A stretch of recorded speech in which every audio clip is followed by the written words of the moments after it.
आचार्य तुलसी और अणुव्रत विषयक वैचारिक संगोष्ठी का आयोजन अणुव्रत विश्व भारती सोसाइटी के अध्यक्ष संजय जैन की अध्यक्षता व केंद्रीय पदाधिकारियों की गरिमामय उपस्थिति में अणुव्रत समिति दिल्ली द्वारा रविवार को अणुव्रत भवन दीनदयाल उपाध्याय मार्ग नई दिल्ली पर किया गया, जिसमें मुख्य वक्ता के रूप में भारतीय विदेश नीति परिषद के अध्यक्ष डॉक्टर वेद प्रताप वैदिक रहे। यह कार्यक्रम अणुव्रत समिति दिल्ली के सौजन्य से डॉक्टर कुसुम लूनिया के नेतृत्व में आयोजित किया गया, जिसका जायजा हमारे संवाददाता योगेश सोलंकी ने लिया। अणुव्रत समिति दिल्ली के द्वारा आचार्य तुलसी और अणुव्रत का जो संगोष्ठी का कार्यक्रम आयोजित किया गया है, उसमें महान हस्तियां जिन्होंने कि अपना जीवन उन लोगों के लिए समर्पित कर रखा है जो लोग रास्ता भटक गए हैं, जो लोग अणुव्रत से नहीं जुड़े हैं। हमारे साथ बहुत ही वरिष्ठ यहाँ से जो आज की अध्यक्षता कर रहे थे संजय जैन जी हैं और डॉक्टर वेद प्रताप बेदी जी जिन्होंने कि काफ़ी देशों की भी यात्रा कर रखी है। सर, आपसे जानना चाहेंगे, जिस तरह देखा जा रहा है अणुव्रत की कितनी ज़रूरत मानते हैं अभी? मैं समझता हूँ कि अणुव्रत सिर्फ भारत के लिए नहीं, सारे संसार के लिए एक बहुत ज़बरदस्त संदेश है और इसको घर घर तक फैलाना हम सब भारतीयों का धर्म है। बात की कितने देशों की आपने यात्रा की है, वहाँ पर क्या ऐसा लगा? क्योंकि अणुव्रत एक ऐसा मुहिम है जो कि लोगों की ज़िंदगी में बहुत बड़ा बदलाव ला रहा है। मुझे सब देशों में जाके ये लगा कि जितनी भारत को इसकी ज़रूरत है उससे कहीं ज़्यादा उन देशों को ज़रूरत है। चलिए, हमारे साथ और भी यहाँ पर जो इस कार्यक्रम की अध्यक्षता कर रहे थे और राष्ट्रीय अध्यक्ष हैं संजय जैन जी, उनसे बात करेंगे। संजय जी, बात करें, जिससे देखा जाता है कि अणुव्रत एक ऐसी मुहिम हो गई है शुरू, जो कि युवाओं में बहुत बदलाव और बहुत ज़रूरत थी आज के समय।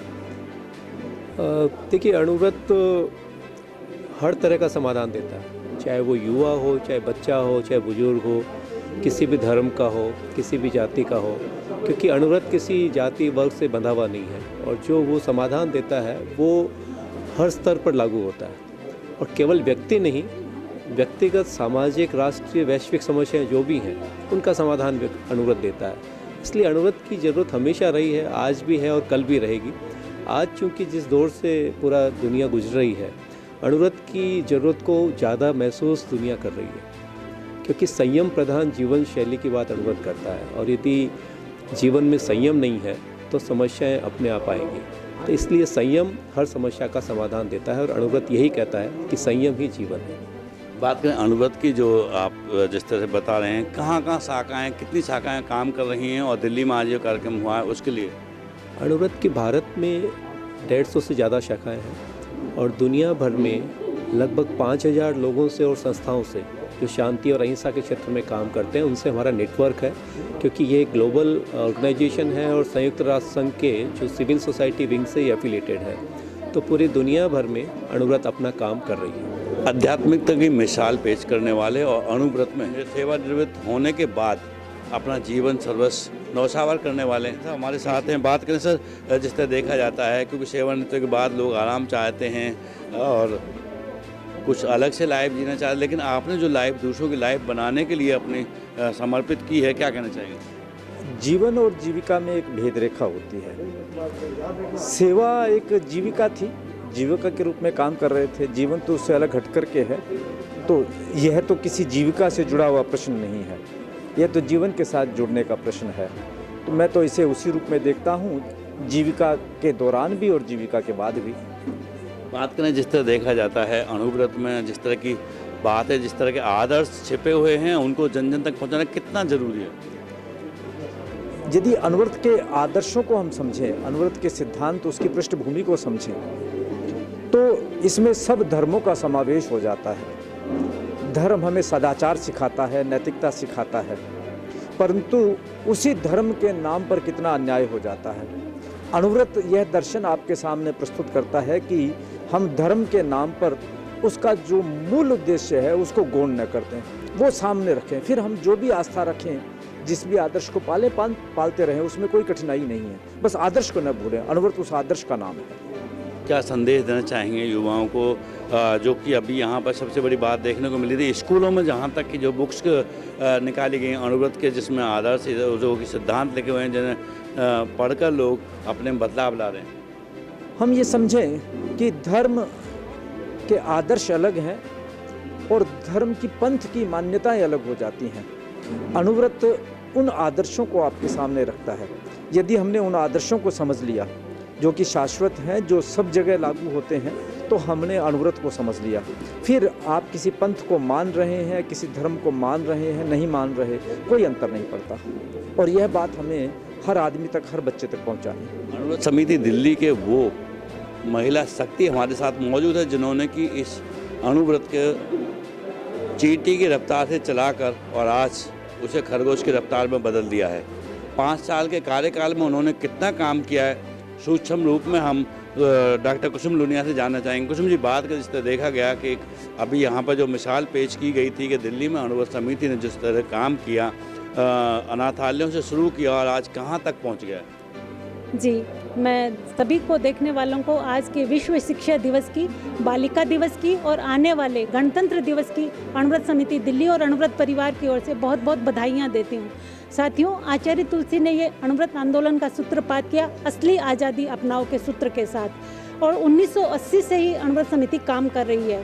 कभी दीपक की लौ धीरे चलती है, कभी तेज चलती है। डॉक्टर पीसी जैन का नेतृत्व जब से मिला, अणुव्रत समिति में पंख लग गए और हमने भारत पर्व में लाल किले और राजपथ पे भी जहां अणुव्रत के मिशन को प्रस्तुति दी है, वहीं निगम बोध घाट के रैन बसेरों में, अनाथालयों में, कन्या जो बाल सुधार गृह है, प्रयास जेल घर है, उन सब में हम गए और बच्चों को बताया कि जीवन बहुत अनमोल है आपका। आप नशे में मत उलझिए, आप हिंसा में मत उलझिए, आप अपने आप को हर तरह का मानव बराबर होता है, तो आप अपने जीवन को अच्छा बनाइए। मुझे ये भी कहते हुए बहुत खुशी हो रही है कि हमने कई जगह ये व्रत दिलाया कि मैं आत्महत्या नहीं करूँगा। जैसे अणुव्रत मंगल मिलन हमारा एक प्रोजेक्ट हुआ जिसमें 700 अनाथ बच्चों को हमने दिवाली की खुशियाँ देने के लिए उसमें बुलाया।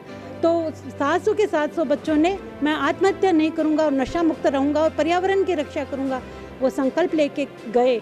और हम इन संकल्पों को ट्रेसिंग भी करते हैं कि वो बराबर उस तरह से उस पथ पे आगे बढ़ रहे हैं ना।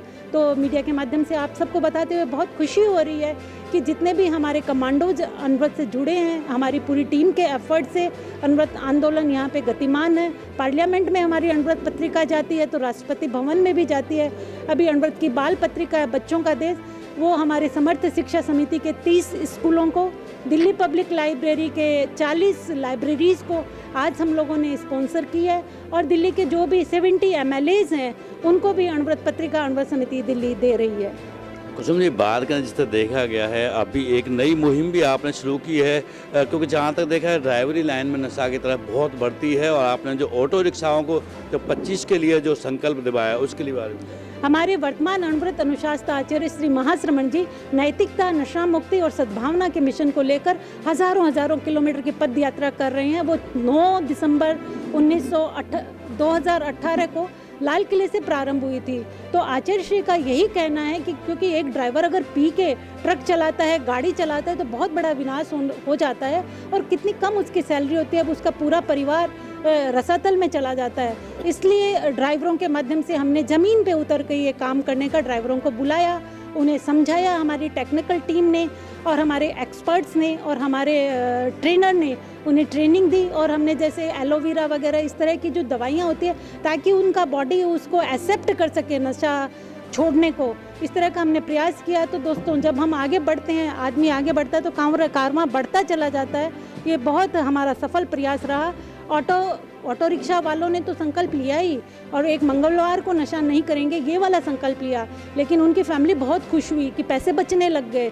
तो वो उस खुशी को बढ़ाने के लिए अब वो हफ्ते में 2 दिन 4 दिन इस तरह से भी वो आगे कर रहे हैं। इस दिल्ली अणुव्रत समिति को अपना आशीर्वाद, अपना सानिध्य के साथ आसमान की ऊंचाइयों पर ले जाने का प्रयास करा रहे हैं। कि जैन जी, पीसी जैन जी, बात करने से देखा जाता है अणुव्रत की कितनी ज़रूरत मानते हैं आज के समय में? ज़रूरत तो भयानक है, इसलिए ज़्यादा भयानक है, इसलिए मैं डरा हुआ हूँ, घबराया हुआ हूँ कि समाज नैतिकता पर नहीं चल रहा है, अनैतिक बहुत होता जा रहा है। बहुत सारी फोर्सेस हैं जो अनैतिक बनाने में साथ भी दे रही है। प्रश्न ये है कि हम अणुव्रत के माध्यम से एक एक व्यक्ति को ऐसा योद्धा बना दें, इतना कमिटेड बना दें कि वो अणुव्रत के कार्यक्रम को पालन करे, सिद्धांतों को पालन करे, उसके कोड ऑफ कंडक्ट को माने, यदि हमने 100 आदमी बदल दिए, 1000 आदमी बदल दिए, तो फिर आसान है बदलना। हमें भी कॉन्फिडेंस आ जाता है कि हम बदल सकते हैं। वो लोग ओपिनियन बिल्डर बनते हैं सोसाइटी के अंदर। अभी उन लोगों की कमी है, कहीं न कहीं हम सिस्टम से इधर उधर हो जाते हैं, इसलिए हम लोगों को बदल नहीं पाते हैं। हमारी प्रायोरिटीज़ बदल जाती है over a period of time, इसलिए हम उतना कमिटमेंट के साथ काम नहीं कर पा रहे हैं। पर मुझे लगता है कि यदि हम ऐसा सोचेंगे और ऐसा कुछ कमिटेड लोग तैयार कर दें सोसाइटी में, तो मैं सोचता हूँ कि इसका बहुत फ़र्क पड़ेगा, बहुत फ़र्क। जिस तरह देखा गया अभी यहाँ पे बात की गई कि जैन समाज यदि चाहे और संगठित हो और अणुव्रत के माध्यम से वो विश्व बदल सकता है, देश की संस्कृति को बदल सकता है। जैन समाज की सबसे बड़ी प्रॉब्लम है वो ये है कि जैन समाज बिजनेसमैन ओपिनियन बिल्ड नहीं कर सकते, इंटेलेक्चुअल्स चाहिए। अब इंटेलेक्चुअल्स क्योंकि वो उनकी बात हज़ारों लाखों लोगों तक पहुंच जाती है जब वो लिखते हैं, बोलते हैं, समझते हैं, तो उन लोगों की शायद ही समाज में कमी है, मुझे ऐसा लगता है ना। क्योंकि तो इसलिए वो बात साधन संपन्न तो हैं, वो सपोर्ट प्रोवाइड कर सकते हैं, लेकिन मुझे लगता है कि समाज से बाहर जो ओपिनियन बिल्डर हैं, समाज के ओपिनियन बदलते हैं, विचार बदलते हैं, उन लोगों को हमें साथ रखना है।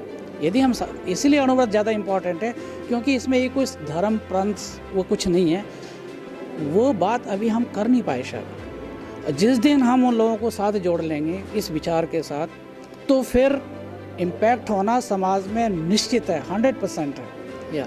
लेकिन वो लोग बड़े डिग्निफाइड तरीके से हैं, साइलेंट मोड में रहते हैं, और उनकी डिग्निटी और साइलेंस को हमें समझकर उनको आगे लाना है, उनको फेस बनाना है। यदि उनको फेस बना दिया तो हम जो चाहें वो कर सकते हैं। और वास्तव में जो वैदिक जी ने कहा वो सही भी है कि ऐसे मूवमेंट इंटेलेक्चुअल लेवल पे होते हैं, सपोर्ट पीछे से मिलता है। गांधी जी ने भी अपना आइडिया दिया, लेकिन उनके पीछे भी कोई इनको पैसों वालों का सपोर्ट था। तो मुझे लगता है कि उस तरह का मूवमेंट, उस तरह की लीडरशिप चाहिए। और यदि ये अणुव्रत समिति या अणुविधा जो उस तरह की कुछ कर पाए, तो मुझे लगता है कि फिर काफ़ी संभावना इस देश में इसलिए ज़्यादा संभावना है, जहाँ तक मैं समझ रहा हूँ इस सोसाइटी को, इंडियन सोसाइटी को, वो धर्मवीर हुआ है, वो बड़ी धार्मिक है, वो बड़ी दान में बिलीव कर, जिसके 1 रुपया भी होता है वो भी सोचता है कि मैं दे दूँ। तो जब ये एक उनके हार्ट में है, दिल में है, दूसरों के प्रति सेंसिटिविटी है, उसको हम कैप्चर करके और किसी तरह से उनका चरित्र का निर्माण करने में सक्षम हो। दूसरा है कि हम लोग चूँकि इंटेलेक्चुअल नहीं हैं, तो हम शिक्षा को उस तरह से मोड़ नहीं पा रहे हैं। अभी जैसे एजुकेशन पॉलिसी बनी 3 साल तक, कोई अणुव्रत समिति, कोई अणुविधा ने कभी उनके साथ कोई संपर्क ही नहीं किया। तो जो कॉन्सेप्ट, जो मॉडल आपने डेवलप किया over a period of time, जैसे बोला जाता है कि वो राजसमंद में किया, वो मॉडल कहाँ है? Where it is. जैसे मतलब मैंने घर में कोई सुंदर सा घर बना लिया, तो मेरा घर में मैं आऊँगा 4 आदमी को दिखा दूँगा, जब आऊँगा दिखा दूँगा, लेकिन वो मॉडल सारी दुनिया में जाना चाहिए ना। तो वो बात इस अणुविधा में या अणुव्रत में नहीं हो रही है।